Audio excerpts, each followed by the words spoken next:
ہو جاتے ہیں۔ جاپان کے 2 ڈاکٹرز نے ریسرچ کی، کہا کہ انسان بوڑھا کیوں ہوتا ہے؟ کہا 35 سال یا 36 سال تک انسان کی باڈی میں جوانی کی ایک پروٹین ہوتی ہے، وہ آٹومیٹیکلی باڈی بناتا ہے، انسان جوان رہتا ہے۔ 35 ایئرز کے بعد یا 37 ایئرز کے بعد وہ پروٹین ختم ہونا شروع ہو جاتی ہے، اور جیسے جیسے ختم ہوتی ہے انسان بوڑھا ہوتا جاتا ہے۔ اب باڈی اس چیز کو خود بخود بناتی نہیں ہے۔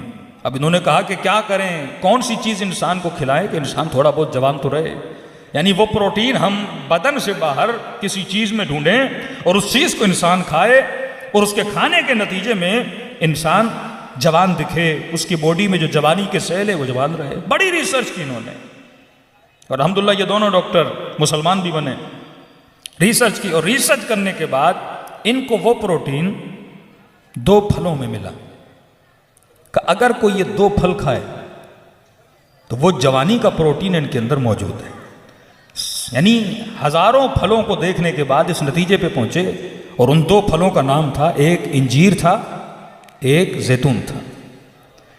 مصر کے پی ایچ ڈی ہولڈر قرآن کے اسٹڈی میں ایک ڈاکٹر تھے، انہوں نے جیسے جیپنیز ڈاکٹرز کی ریسرچ پڑھی، ان کو فوراً لیٹر لکھا کہ آپ نے ان 2 پھلوں کو جمع کیا، ایک کا نام انجیر، ایک کا نام زیتون ہے، اور آپ بڑا افتخار کر رہے ہیں، فخر کر رہے ہیں کہ بھائی جو ان 2 کو کھائے گا، اور ہم نے بڑی محنتوں کے بعد اس نتیجے پہ پہنچے ہیں، وہ انسان جوان رہے گا۔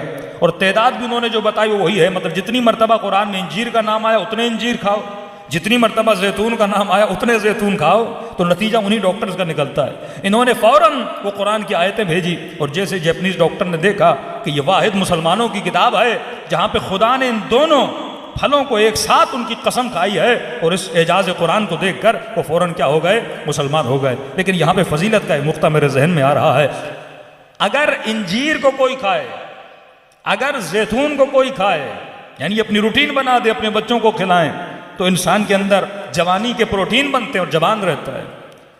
اور انجیر سے مراد حسن ابن علی، زیتون سے مراد حسین ابن علی، یعنی جن پھلوں کی نسبت ان کے ساتھ ہو جائے ان کے کھانوں سے بندہ جوان رہتا ہے۔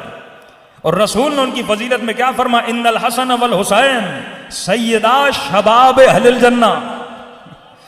یہ نہیں کہا یہ جنت کے سردار ہیں، کہا یہ جنت کے جوانوں کے سردار ہیں، یعنی جن پھلوں کی نسبت ان کے ساتھ ہے ان کو کھانے سے جسم جوان رہتا ہے، اور ان کے ساتھ رہنے سے بندہ جنت میں جوان ہو کے جاتا ہے۔